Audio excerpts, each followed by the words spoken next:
தென்னாடுடைய சிவனை போற்றி எந்நாட்டவருக்கும் இறைவா போற்றி. அனைவருக்கும் வணக்கம். நாம் இன்னைக்கு 2025ஆம் ஆண்டு மே மாதம் 14ஆம் தேதி மாறக்கூடிய குரு பெயர்ச்சியினுடைய பலன்களை பற்றி தான் பார்க்க போகிறோம்.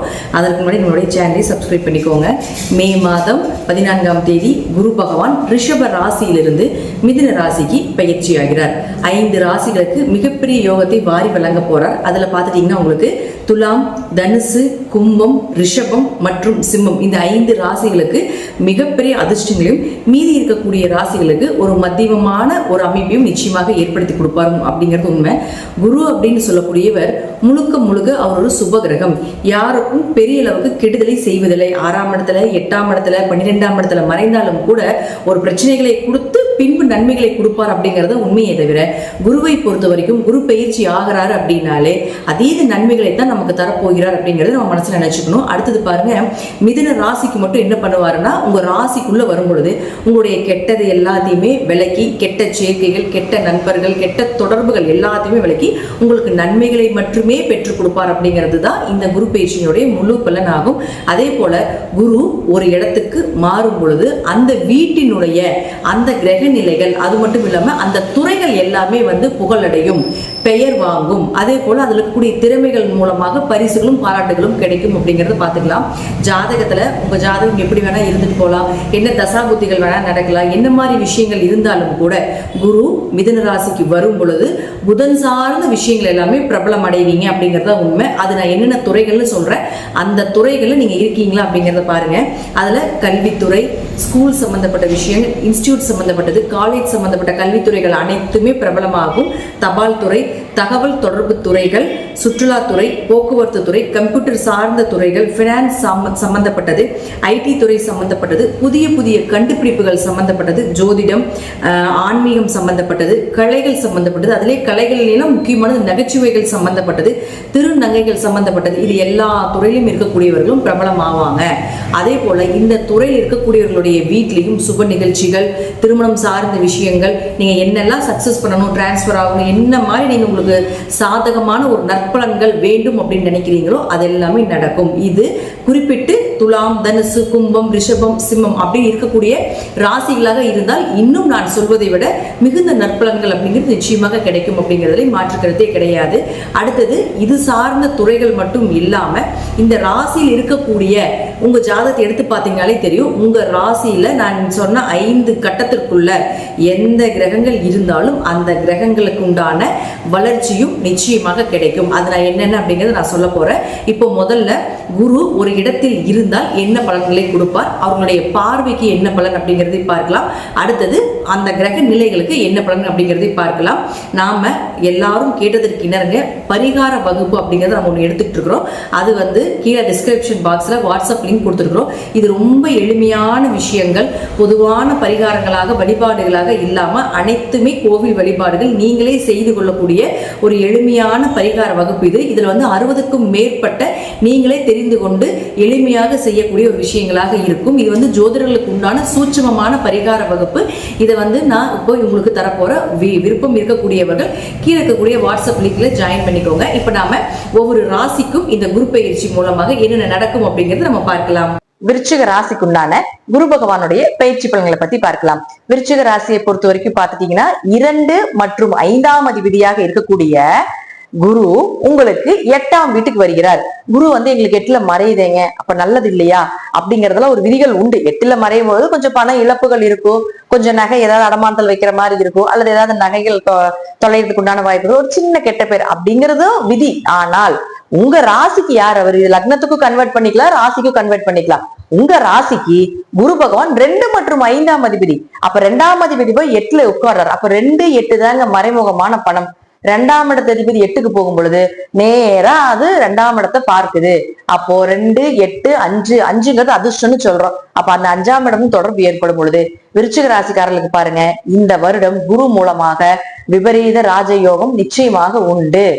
மறைமுக பணம், ஷேர் மார்க்கெட், யூடியூப், இன்ஸ்டாகிராம் இது போல சிறிய உழைப்பு மூலமாக பெரும் பணம் பெறக்கூடிய ஒரு அமைப்பை நிச்சயமாக ஏற்படுத்தி கொடுப்பார் இந்த குரு பகவான். 8ஆம் இடங்கிறது லாட்ரி சம்பந்தப்பட்டது. 8ஆம் இடம் அப்படிங்கிறது பாத்துட்டீங்கன்னா பிளாக் மணி, மறைமுகமாக இருக்கக்கூடிய பினாமி பணி, பினாமியோட பணம் அப்படின்னா நம்ம சொல்லுவோம் இல்லைங்களா, அது எல்லாமே இந்த 8 தொடர்பு ஏற்பட்டால் மட்டும்தான் வரும். அது மட்டும் இல்லைங்க, 8, 2, 5 இது எல்லாமே இந்த விருச்சிக ராசிக்கு இந்த குரு பயிற்சி மூலமாக மிகப்பெரிய யோகத்தை கொடுப்பதற்குண்டான வாய்ப்புகளை ஏற்படுத்தி கொடுக்கும். என்ன 8ல போய் பொதுவா மறையிறப்போ கொஞ்சம் சின்ன பிரச்சனைக்கு அப்புறம் பெரும் பணம் அப்படிங்கறத நம்ம எடுத்துக்கலாம். இது விருச்சிக ராசிக்கு உண்டான ஒரு அமைப்பு. இப்போ உங்க ஜாதகத்தை எடுத்துக்கோங்க. குரு நான் சொல்லக்கூடிய இடத்துல பாருங்க, எந்தெந்த இடத்த பார்க்கிறார், எந்தெந்த இடத்த தொடர்பு கொள்கிறார் அப்படிங்கிறது இந்த ஸ்டார் போட்டிருக்கக்கூடிய கட்டங்களை கன்வெர்ட் பண்ணிக்கோங்க. அது உங்க ஜாதகத்துல எந்த கிரகம் இருக்குதுன்னு பாருங்க. அந்த கிரகத்தில் இருக்கக்கூடிய இருட்டை விளக்கி ஒளியை கண்டிப்பாக இந்த குரு ஏற்படுத்தி கொடுப்பார். ஃபர்ஸ்ட் விருச்சிக ராசியை பொறுத்த வரைக்கும் 1 மற்றும் 6ஆம் அதிபதியான செவ்வாய், இந்த 1 மற்றும் 6ஆம் அதிபதியான செவ்வாய் இந்த ஸ்டார் போட்டிருக்கக்கூடிய கட்டங்கள்ல எங்க இருந்தாலும் சரி, நிச்சயமாக உங்களுக்கு பெயர், புகழ், மதிப்பு, மரியாதை, செய்கின்ற இடத்தில் செய்கின்ற தொழிலில் இருந்து பெரிய ஒரு லாபத்தை கொடுப்பது, ஒரு நல்ல ஸ்டேஜ்ல கொண்டு போய் வைக்கிறது, இதெல்லாம் ஏற்படுத்தி கொடுப்பார். 6ஆம் இடம் அப்படிங்கிறது கடன், நோய், வழக்கு இதெல்லாம் சொல்றதுனால கடன் அடைபடுவது, நோய் விலகுவது, அதே போல பாத்துட்டீங்கன்னா ஏதாவது ஒரு வழியில பாத்துட்டீங்கன்னா உங்களுக்கு வம்பு வழக்குகள் ஏதாவது இருக்கு அப்படின்னா அது உங்களுக்கு சாதகமாக வருவதற்கு உண்டான வாய்ப்புகள், கேஸ் உங்களுக்கு சாதகமாக வர்றது, நல்ல மருத்துவர் கிடைப்பது, நல்ல மருந்துகள் கிடைப்பது, உங்க நோய்க்கு ஒரு நல்ல தீர்வு கிடைப்பது, இதெல்லாமே நிச்சயமாக ஏற்படுத்தி கொடுப்பார். 6ஆம் இடங்கிறது கவர்மெண்ட் எக்ஸாம்னு சொல்றது. அதனால 6ஆம் இடத்த அதிபதியின் செவ்வாயை குரு பார்க்கும் பொழுது குரு செவ்வாயும் சேர்ந்த குரு மங்கள யோகம் ஏற்படும் சொல்றோம். அப்ப குரு மங்கள யோகம் ஏற்பட்டதுன்னா வீடு மனை சொத்துக்கள் வாங்கக்கூடிய ஒரு அமைப்பையும் ஏற்படுத்தி கொடுக்கும். அதே போல 6ஆம் இடம் அப்படிங்கிறது வேலை வாய்ப்பையும் ஏற்படுத்தி கொடுக்கும். கவர்மெண்ட் எக்ஸாம் எழுத வைக்கிறதும் அவர்தான். அதுல நல்ல ஒரு வேலை கிடைக்கிறதுக்கு உண்டான வாய்ப்பையும் நிச்சயமாக இந்த குரு ஏற்படுத்தி கொடுப்பார். அடுத்தது பாருங்க, உங்களுக்கு சனி பகவான். இந்த சனி பகவான் அப்படின்னு சொல்லக்கூடியவர் யாருன்னு பாத்தீங்கன்னா 3 மற்றும் 4ஆம் அதிபதி. இவரை குரு பார்க்கும் பொழுது குரு சனி சேர்க்கை, குரு சனியை பார்க்கக்கூடிய காலகட்டங்கள் நம்ம பிரம்மகத்தி தோஷம்னு சொல்லுவோம். அப்ப என்ன ஆகும், கொஞ்சம் குழந்தைகள் கிட்ட கொஞ்சம் கவனமா இருங்க, குழந்தைகள் சார்ந்த விஷயத்துல கொஞ்சம் கவனமா இருங்க அப்படிங்கிற ஒரு விதிகள், பொதுவான விதிகளை எடுத்துக்கிட்டாலும் கூட இவர் உங்களுக்கு 3 மற்றும் 4ஆம் அதிபதி. முயற்சிகள் கைகூடி வருவது, காரியங்கள் ஜெயமாகுவது, உங்களுடைய சகோதரர்கள் மூலமாக ஏதாவது ஒரு உதவிகள் கிடைப்பது. 4ஆம் இடம் அப்படிங்கிறது வீடு வாங்குறது, சொத்துக்கள் வாங்குறது எல்லாமே 4ஆம் இடம் தான். அசட் எல்லாமே 4ஆம் இடம் தான். அப்ப வீடு மனை சொத்து சொகங்கள் வாங்குவதற்குண்டான வாய்ப்புகள், வண்டி வாகனங்கள் வாங்குவதற்குண்டான வாய்ப்புகள் இதெல்லாமே ஏற்படுத்தி கொடுப்பார் இந்த குரு பகவான். 4 அப்படிங்கிறது அது மட்டும் இல்லாம தாயினுடைய உதவிகளை கிடைப்பது, தாய் உறவுகள் மூலமாக உங்களுக்கு ஒரு நல்ல பாராட்டுகள், உதவிகள் கிடைப்பது, இதெல்லாமே இந்த வருடம் இந்த குரு மூலமாக குரு சனியை பார்த்தால் நிச்சயமாக நடக்கும். அடுத்து பாருங்க, உங்களுக்கு உங்களுடைய ராசிக்கு 7 மற்றும் 12ஆம் அதிபதி. 7 மற்றும் 12ஆம் அதிபதி அப்படின்னு சொல்லக்கூடியவர் யாருன்னு பாத்துட்டீங்கன்னா சுக்கிரன். இந்த சுக்கிரனை குரு பார்த்தால், குரு சுக்கிரனை பார்த்தால் பெரும் பணம் வரும். யாருடைய ஜாதகத்துல குரு சுக்கிரனை பார்த்தா கோடீஸ்வர யோகம் எப்படி அவங்க அடைந்தே தீருவாங்க அப்படிங்கிறது அமைப்பு உண்டு. அப்போ இப்போ நமக்கு இந்த 1 வருட காலங்கள் குரு நம்ம சுக்கிரனை பார்க்கும் பொழுது நிச்சயமாக ஏதாவது ஒரு வழியில பண வரவு, கொஞ்சம் பொருளாதார வளர்ச்சிகள் நல்லா இருக்கிறது, லக்ஸரியா வாழக்கூடிய ஒரு அமைப்பு இதெல்லாமே ஏற்படுத்தி கொடுப்பார். அப்ப அவரே 7 மற்றும் 12ஆம் அதிபதி ஆகிறதுனால 7ங்கிறது திருமணம், நல்ல வரன் அமைஞ்சு வருது. இத்தனை நாள் நாங்க வரன் பார்த்தோம், நல்லாவே இல்ல, ஒன்னும் பொருத்தம் இருக்கிறது இல்ல, அல்லது குடும்பம் சரியில்லாம இருக்குது அப்படிங்கிறது ஏதாவது ஒரு குறைகள் வந்துகிட்டே இருந்தாலும் கூட இப்ப இந்த குரு சுக்கிரனை பார்க்கும் பொழுது நீங்க எதிர்பார்த்த வரன் கிடைக்கும். எந்த நேரத்துல எந்த டைம்ல நீங்க குறிக்கிறீங்களோ, முகூர்த்தம் குறிக்கிறீங்களோ அந்த நேரத்துக்கு நீங்க எதிர்பார்த்தபடி சந்தோஷமான ஒரு திருமண வாழ்க்கை நிச்சயமாக அமைந்தே தீரும். பார்ட்னர் போட்டு தொழில் பண்ணிட்டு இருக்கீங்களா, அதுல ஒரு விரிசல் இருந்தாலும் கூட அதெல்லாமே மறைவதற்குண்டான வாய்ப்பையும் ஏற்படுத்தி கொடுப்பார்.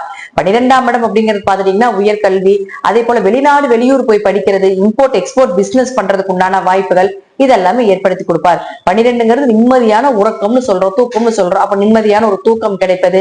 12ஆம் இடம் அப்படிங்கிறது பாத்துட்டீங்கன்னா தீர்த்த யாத்திரை அப்படின்னு சொல்றோம். அப்ப தீர்த்த யாத்திரை போயிட்டு வர்றது, இது போல விஷயங்கள் எல்லாமே நிச்சயமாக ஏற்படுத்தி கொடுப்பார். பயணத்தின் மூலமாகவும் பணவரவு அப்படிங்கிறது நிச்சயமாக ஏற்படுத்தி கொடுப்பார். அடுத்து உங்களுடைய ராசிக்கு 8 மற்றும் 11ஆம் அதிபதியான புதன் பகவான். இந்த புதன் இந்த குருவினுடைய பார்வையில வரும் பொழுது நிச்சயமாக உங்களுக்கு விபரீத ராஜயோகத்தை ஏற்படுத்தி கொடுத்தே தீர வேண்டும். ஆயுள் பெருகுவது, கண்டங்கள் விலகுவது, திடீர் பணவரவை ஏற்படுத்தி கொடுப்பது. ஏன்னா 11ஆம் அதிபதி ஆகிறார் இல்லைங்களா, லாபத்துக்கு உண்டான கிரகமும் புதன் தான். அப்ப அதீத லாபம், எதிர்பார்த்ததை விட நல்ல லாபங்களை கொடுப்பது. 10,000 ரூபாய் வருமானம் வருதா, இந்த குரு வரக்கூடிய காலகட்டங்கள் அது இரட்டிப்பு மடங்கு 3 மடங்கு அப்படிங்கிறது லாபத்தை ஏற்படுத்தி கொடுப்பதற்கு உண்டான வாய்ப்புகள் இதெல்லாமே உண்டு. 11ஆம் இடம் அப்படிங்கிறது நிறைவேறாத ஆசைகள் அப்படின்னு சொல்றோம். அப்ப நிறைவேறாத ஆசைகள் எல்லாமே நிறைவேற்றிக் கொள்ளக்கூடிய ஒரு சூழ்நிலைகள், குடும்பத்துக்கு தேவையான பொருட்கள் எல்லாமே வாங்கி கொடுப்பது இதெல்லாமே நிச்சயமா ஏற்படுத்தி கொடுப்பார். அடுத்தது சூரியன். இந்த சூரியன் யாரு, உங்க ராசி ராசிக்கு 10ஆம் அதிபதி, தொழில் ஸ்தானாதிபதி பிளஸ் உங்களுடைய கர்மஸ்தானாதிபதினு சொல்றோம். உங்களுடைய முற்பிறவியினுடைய கர்ம கணக்கை கணிக்கக்கூடியவர் யார் அப்படின்னு பாத்துட்டீங்கன்னா உங்களுக்கு சூரியன் தான்.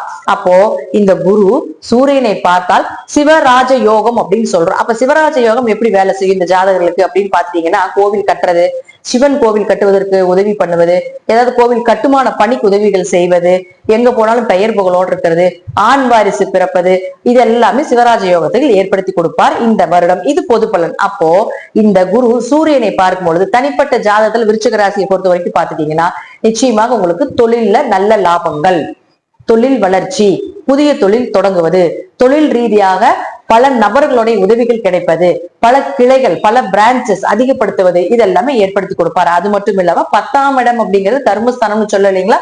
அப்போ அந்த கர்மஸ்தானாதிபதியை குரு பார்க்கும் பொழுது முற்பிறவியினுடைய பாவ கர்ம மூட்டை கழிப்பதற்குண்டான ஒரு வாய்ப்பை ஏற்படுத்தி கொடுப்பார்.